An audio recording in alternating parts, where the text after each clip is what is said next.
Hello students, chemistry में हम लोग पढ़ रहे हैं उपसहज संयोजक यौगिक और हमारा टॉपिक चल रहा था उपसहज संयोजक यौगिकों का आईयूपीएसी नामकरण। तो ये टॉपिक तो हालांकि पूरा हो चुका है, लेकिन आज हम माध्यमिक शिक्षा बोर्ड की पिछले वर्षों की परीक्षाओं में आए हुए और आईयूपीएसी नाम है उनको लिखकर देखेंगे। तो देखिए, जैसे ये सारे परीक्षा में पूछे गए हैं और पहला है K4FeCN6। तो सबसे पहले आप दिए गए संकुल यौगिक को धनावेशित और ऋणावेशित दो भागों में डिवाइड कर लीजिए। तो ये वाला हिस्सा है वो धनावेशित हो गया और ये संकुल वाला हिस्सा है वो ऋणावेशित हो गया। और अब इसका नामकरण कर देंगे। पहले धनावेशित भाग का नामकरण किया जाता है, तो मैं लिखूंगा पोटेशियम। टेट्रा पोटेशियम तो नहीं आएगा। मैंने कहा अगर आयन और पश आयन में कोई आयन दिया हो तो पैरों वाली संख्या बोली नहीं जाती है, तो यहां सिर्फ पोटेशियम आएगा। तो लिखूंगा पोटेशियम और उसके बाद में फिर जो धनावेशित भाग है वो पूरा होने के बाद में ऋणावेशित भाग में प्रवेश करेंगे।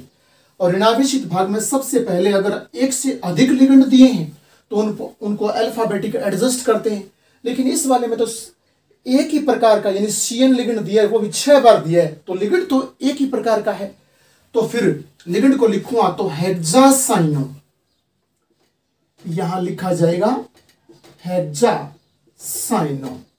और उसके बाद में फिर धातु परमाणु है, धातु परमाणु का नाम देखेंगे तो धातु परमाणु यहां फेरस है, लोहा है, लेकिन ये ऋणावेशित हिस्सा है। ऋणावेशित हिस्सा है तो इस भाग में जो धातु आ रही है अगर संभव हो तो उसका पहले लैटिन नाम लिखिए, क्योंकि ऋणावेशित में आ रही है।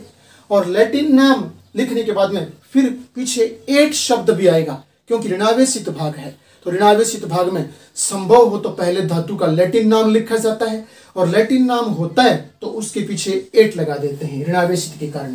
तो यहां आएगा फेरस प्लस 8 फेरेट आ जाएगा, फेरस प्लस 8 फेरेट आ जाएगा। और अब यहां धातु की ऑक्सीकरण जो अवस्था है संख्या है वो x मान करके निकाल लेंगे। x मान कर निकालेंगे तो इसको तो लिखूंगा पहले 4, 1 पोटेशियम पर 1 है तो 4 पोटेशियम पर 4 हो गया। तो फिर समझाने के लिए बोलूं तो 4 इसका लिखूं, और Fe का निकालना है तो x मान लिया जाएगा। आगे बढ़ूं, पैरों वाली संख्या वो पहले आ जाएगी। CN -1 होता है तो -1 लगा दूं, और पूरे संकुल पर मुझे यहां कोई आवेश नजर नहीं आ रहा है तो बराबर 0 लगा देंगे। और इसको हल कर लेंगे तो जितना आता है वो रोमन संख्या में यहां लिख देंगे, सिर्फ और सिर्फ रोमन संख्या में लिखेंगे। तो इस प्रकार से ये पूरा हो जाएगा। नेक्स्ट अगले को भी धनावेशित और ऋणावेशित 2 हिस्सों में बांट लेते हैं। और धनावेशित का नाम पहले लिखते हैं तो लिखूंगा सोडियम। तो सोडियम लिखने के बाद अब ऋणावेशित वाले में प्रवेश करेंगे। ऋणावेशित में Ag है और CN 2 दिए हुए हैं, तो CN तो लिखूंगा डाइसाइनो, पहले आएगा डाइसाइनो, तो डाइसाइनो लिख देंगे। उसके बाद में ऋणावेशित हिस्से में दी हुई धातु का संभव हो तो लैटिन नाम लिखिए। इसका लैटिन नाम होता है, हिंदी में तो कहते हैं चांदी, अंग्रेजी में कहते हैं सिल्वर, और लैटिन में कहते हैं अर्जेंटम। और अर्जेंटम के पीछे 8 आएगा, क्योंकि ऋणावेशित हिस्से में धातु दी हुई है तो धातु के नाम के पीछे 8 तो अवश्य आता है। तो फिर मैं बोलूंगा अर्जेंटम प्लस 8 तो अर्जेंटेट, अर्जेंटेट बोला जाएगा, अर्जेंटेट इसको मैं बोलूंगा अर्जेंटेट। और फिर इसका नाम यहां धातु का ऑक्सीकरण अंक यहां ब्रैकेट में आ जाएगा, और ऑक्सीकरण अंक हम x मान करके निकाल देंगे। जितना यहां आएगा वो रोमन संख्या में लिखा जाएगा। अब अगले में आते हैं।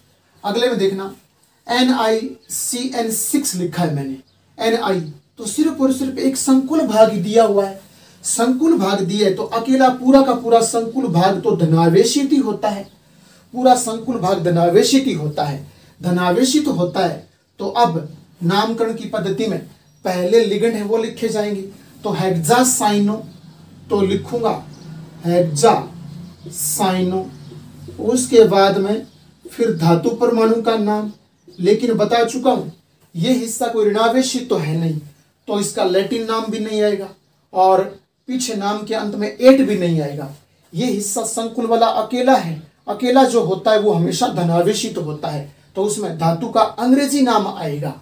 तो फिर हेक्सासाइनो और यहां आ जाएगा निकल, अंग्रेजी नाम रोमन हिंदी में निकल, और यहां ऑक्सीकरण अंक ब्रैकेट में आ जाएगा, एक्स मान करके निकाल लेंगे, जितना आएगा वो रोमन संख्या में लिख देंगे।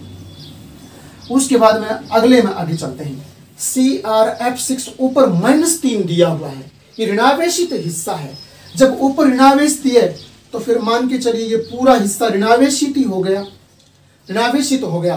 तो अब लिगेंड का नाम पहले लिखूंगा, F दिया है, F को बोलते हैं फ्लोरो, और कितना 6 वाला, 6 लिखा है तो लिखूंगा हेक्सा फ्लोरो। यहां आ जाएगा हेक्सा फ्लोरो। उसके बाद में फिर धातु का नाम, लेकिन धातु ध्यान देना ऊपर ऋणावेश लगा है, ऋणावेश लगा है तो ये पूरा हिस्सा ऋणावेशित हो गया।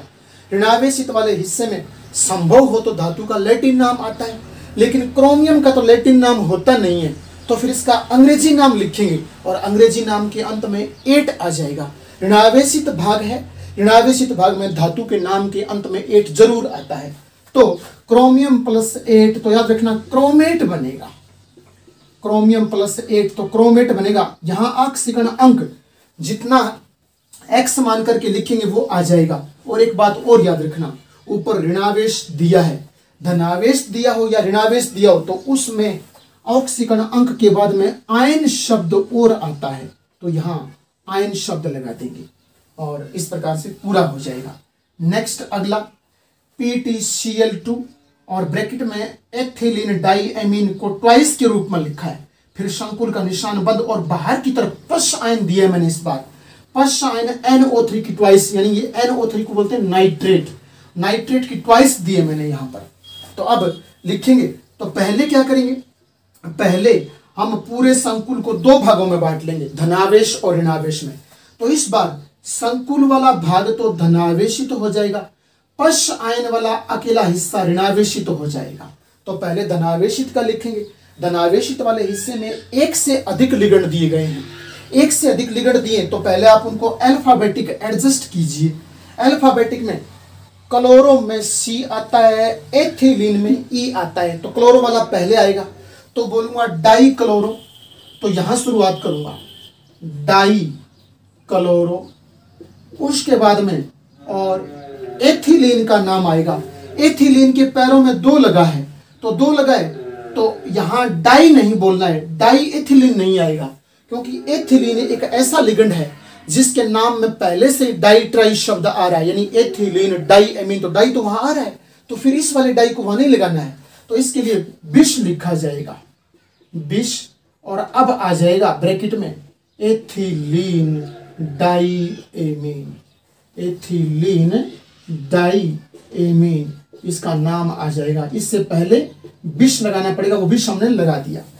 और अब उसके बाद में प्लेटिनम धातु का नाम आएगा, तो प्लेटिनम धनावेशित हिस्से में है, धनावेशित हिस्से में है तो प्लेटिनम अंग्रेजी नाम प्लेटिनम आएगा, पीछे 8 भी नहीं आएगा तो लिखूंगा प्लेटिनम, यहां आ जाएगा प्लेटिनम। और फिर ऑक्सीकरण अंक यहां आ जाएगा, एक्स मान करके जितना आता है वो निकाल लेंगे। NO3 याद रखना नाइट्रेट -1 होता है तो ये साथ में ऐड होगा ऑक्सीकरण अंक निकालते समय, यानी इसका तो मानूंगा x, फिर +2, Cl का -1, फिर +2, फिर एथिलीन का 0, फिर प्लस में 2 और नाइट्रेट का -1 और बराबर के बाद 0 आ जाएगा। 0 क्यों आएगा बराबर के बाद? क्योंकि इस सारे के ऊपर तो कोई आवेश नहीं है, तो बराबर के बाद 0 आएगा। और फिर उसके बाद में अब इसको लिखूंगा, वहां ऑक्सीकरण अंक के बाद में लिखूंगा इसको डाइनाइट्रेट नहीं, सिर्फ नाइट्रेट। मैंने कहा था, अगर आपको याद है तो मैंने कहा अगर आयन और पश आयन जो भी है उनके पैरों में संख्या दी होती है, वो संख्या डाइट्राई के रूप में बोली नहीं जाती है। तो यहाँ नाइट्रेट 2 बार है तो हम डाइनाइट्रेट नहीं लिखेंगे, सिर्फ और सिर्फ नाइट्रेट लिखेंगे। तो यहां आ जाएगा लास्ट में नाइट्रेट। ऑक्सीकरण अंक के बाद लिखना है आपको नाइट्रेट, डाई नाइट्रेट मत लिख देना, गलत हो जाएगा। नेक्स्ट अगले में चलते हैं। कॉपर है और फिर GLY ग्लाइसिनेटो है और ट्वाइस दी हुई है और समन्वय मंडल का निशान लगा है, तो पूरा भाग अकेला धनावेशित है, तो कोई दिक्कत नहीं। मैं नामकरण करते समय बोलूंगा डाई ग्लाइसिनेटो, तो यहां आ जाएगा डाई ग्लाइसिनेटो और उसके बाद में डाई ग्लाइसिनेटो के बाद में धातु परमाणु कॉपर है, तो कॉपर का अंग्रेजी नाम आ जाएगा कॉपर। यहां याद रखना पीछे 8 नहीं आएगा। 8 क्यों नहीं आएगा? क्योंकि ये पूरा संकुल एक ही दिया और धनावेशित वाला हिस्सा है, ठीक है ना। तो फिर कॉपर आ जाएगा और ऑक्सीकरण अंक यहां ब्रैकेट में x मान करके जितना आएगा वो रोमन संख्या में लिख देंगे। नेक्स्ट अगले में बढ़ते हैं। अगले में देखिए गौर से कि यहां भी समन्वय मंडल लगा है और यहां भी समन्वय मंडल लगा है, तो फिर याद रखना एक ऐसा यौगिक दे दिया जिसका प्रथम भाग भी समन्वय मंडल है, दूसरा भाग भी समन्वय मंडल है। तो पहले इसको दो भागों में तोड़ देते हैं। पहला समन्वय मंडल धनावेशित, दूसरा समन्वय मंडल ऋणावेशित। तो ये विशिष्ट नियम वाला है, थोड़ा याद रखना। पहले धनावेशित वाले का नामकरण करेंगे। धनावेशित वाले में प्लेटिनम है और PY को बोलते हैं पिरीडीन।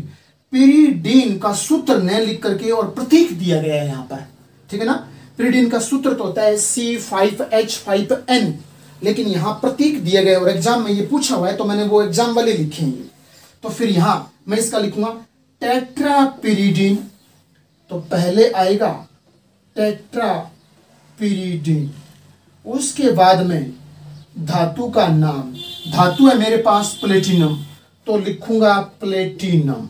और प्लेटिनम धातु लिखने के बाद में उसका ऑक्सीकरण अंक लिखेंगे, लेकिन ऑक्सीकरण अंक दोनों समन्वय मंडल में दी हुई धातुओं का एक साथ निकाला जाता है।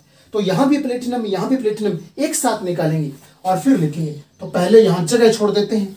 अब पहले समन्वय मंडल का नाम तो पूरा हो गया, अगले में चलते हैं। अगले में जाएं तो फिर यहां Cl 4 बार है, तो बोलूंगा टेट्राक्लोरो, तो आगे आ जाएगा टेट्राक्लोरो। और उसके बाद में नेक्स्ट आ जाएगा, यहां प्लेटिनम है, लेकिन ध्यान देना प्लेटिनम ऋणावेशित वाले हिस्से में है, तो ऋणावेशित वाले हिस्से में तो संभव हो तो धातु का पहले लैटिन नाम लिखिए। अगर किसी धातु का लैटिन नाम नहीं है तो अंग्रेजी नाम के अंत में 8 लगा दीजिए। तो यहां प्लेटिनम का लैटिन नाम तो होता नहीं है, तो लिखूंगा प्लेटिनम प्लस 8, तो प्लेटिनेट। तो क्या आ जाएगा? प्लेटिनेट आ जाएगा। और प्लेटिनेट आने के बाद में और फिर इसका ऑक्सीकरण अंक आएगा, तो ऑक्सीकरण यहां भी मानूंगा x और x इसका, तो 2x इकट्ठा मान लेंगे। 2x प्लस 4, पिरीडीन का याद रखना शून्य होता है, शून्य लगा देंगे। उसके बाद में फिर 4 और Cl का -1 होता है, -1 लगा देंगे, बराबर शून्य लगा देंगे। ऑक्सीकरण अंक जितना आएगा x बराबर, वो यहां भी रोमन में और यहां भी रोमन में आ जाएगा। और इसमें फिर लास्ट वाला है CO, ये तो कोबाल्ट है। C के अगर O छोटा लिखा हो तो वो कोबाल्ट का प्रतीक है, और यहां C के बराबर आकार का हो तो वो कार्बोनिल है। तो कोबाल्ट है और कार्बोनिल 6 है, तो कार्बोनिल 6, तो बोलूंगा हेक्सा कार्बोनिल। क्या आएगा? हेक्सा कार्बोनिल, तो हेक्सा कार्बोनिल लिख देंगे हम लोग। उसके बाद में धातु कौन सी है? कोबाल्ट। और याद रखना पूरा समन्वय मंडल धनावेशित है, धनावेशित समन्वय मंडल है, तो धातु का लैटिन नाम भी नहीं आएगा और ना कोई अंत में 8 वगैरह आएगा। तो फिर हेक्सा कार्बोनिल, फिर कोबाल्ट, हेक्सा कार्बोनिल कोबाल्ट, और फिर ऑक्सीकरण अंक आ जाएगा। ऑक्सीकरण अंक में x मान करके निकालेंगे। कार्बोनिल 0 होता है, तो 6 0 0 हो जाएंगी, बराबर भी 0, तो इसका तो 0 ही आ जाएगा। इस प्रकार से आप ऑक्सीकरण निकालोगे और इनको हल करके देखना, प्रैक्टिस इनकी करके देखना।